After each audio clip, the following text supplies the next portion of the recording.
حالات بہت کٹھن ہو گئے مکہ المکرمہ کے، اور اللہ کی طرف سے ہجرت کا حکم آنے والا تھا، تو حضرت ابو بکر رضی اللہ تعالی عنہ کو حضور نے کہا کہ اے ابو بکر تیار رہنا، امر الہی کے آتے ہی ہم اس شہر کو چھوڑ دیں گے۔ اور پھر وہ وقت آیا کہ جب کفار نے حضور کے گھر کا محاصرہ کر لیا، آقا کریم علیہ السلام کو معاذ اللہ شہید کرنے کے ارادے سے ارد گرد جمع ہو گئے۔ آقا کریم علیہ السلام نے ہاتھ میں خاک پکڑی اور سورہ یاسین پڑھتے ہوئے ان کی آنکھوں میں جھونکتے ہوئے حضور گزر گئے، اور انہیں پتہ بھی نہ چلا، اور وہ مکان کا محاصرہ کیے ساری رات کھڑے رہے۔ صبح بستر سے حضرت علی المرتضیٰ اٹھے، اللہ اکبر۔ تو آقا کریم علیہ السلام نکل گئے اور حضرت ابو بکر صدیق کے گھر تشریف لے گئے۔ اب دروازے کو دستک دینے لگے تو آواز آئی، حضور میں حاضر ہوں۔ حضرت ابو بکر صدیق تیار کھڑے تھے، تو کہا ابو بکر تم تیار ہو؟ کہا حضور آپ نے کہا نہیں تھا کہ تیار رہنا، کبھی ہجرت کا حکم آ سکتا ہے تو میں تو اس دن سے ہی تیار رہتا ہوں کہ کب حضور آئیں اور جو فرمائیں میں وہی کروں۔ اور پھر وہاں سے لے کے حضور کو وہاں تک گئے، اور جبل سور کی چوٹی پر وہ غار ہے، اللہ اکبر، اس غار میں جانے سے قبل حضور کو باہر بیٹھنے کا کہا، عرض کی حضور ذرا میں غار کے اندر کے ماحول کا جائزہ لے لوں۔ غار کے اندر اترے، پہلے اس کو صاف کیا غار کو، پھر دیکھا جگہ جگہ سوراخ تھے، تو اپنا امامہ پھاڑ کے قمیض اتار کے اس کے ٹکڑے کر کے ان سوراخوں میں کپڑا دے دیا۔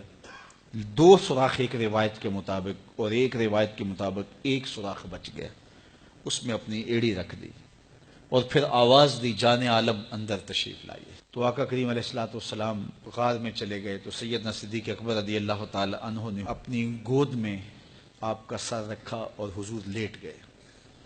اللہ اکبر، کیا منظر ہوگا!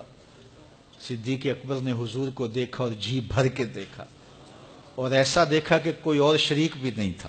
یہ واقعہ حضرت سیدنا عمر سے روایت ہے، کتب صحاح میں ہے، اور حضرت عمر رضی اللہ تعالی عنہ یہ بات بیان کرتے ہوئے رو پڑے، اور آپ کہا کرتے تھے کہ ابو بکر یہ غار والی نیکی مجھے دے دیں اور میری ساری زندگی کی نیکیاں لے لیں۔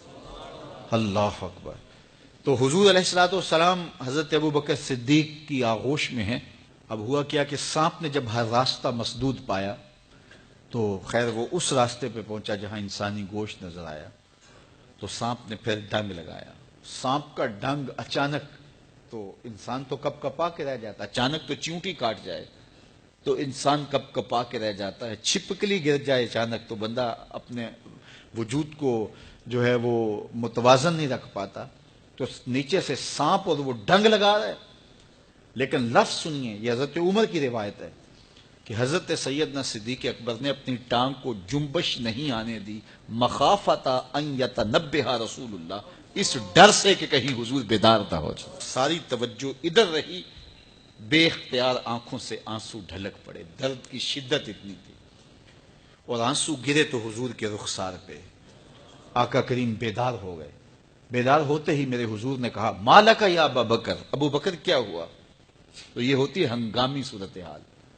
ہنگامی صورتحال میں کسی کو پکاریں یا کسی کو کوئی جواب دیں تو مروجہ آداب کی رعایت کے ساتھ جو لفظ بولے جاتے ہیں وہ ترک کرنے پڑتے ہیں۔ اس مائک میں کرنٹ تھا تو میں قریب ہونے لگا، تو آپ نے مجھے متنبہ کرنا تھا، تو میرے ساتھ آپ بہت پیار کرتے ہیں، بہت محبت کرتے ہیں، تو آپ نے اگر مجھے یہ بتانا ہو کہ اس میں کرنٹ ہے اور اگر آپ نے منہ قریب کر لیا تو آپ کو نقصان پہنچ سکتا ہے، تو میرے نام کے ساتھ 20 القاب لیں گے؟ آپ نہیں لیں گے، آپ جلدی جلدی جو ہے وہ مجھے کہیں گے جناب یہاں کرنٹ ہے، تو میں یہیں سے رک جاؤں گا۔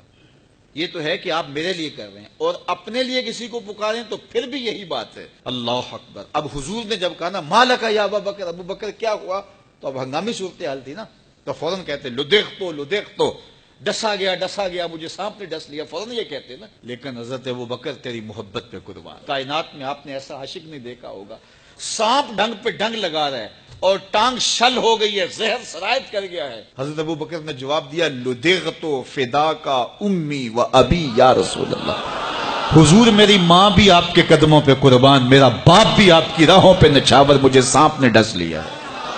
تو اس مشکل وقت کے اندر بھی ادب کا کرینہ نہیں چھوڑا۔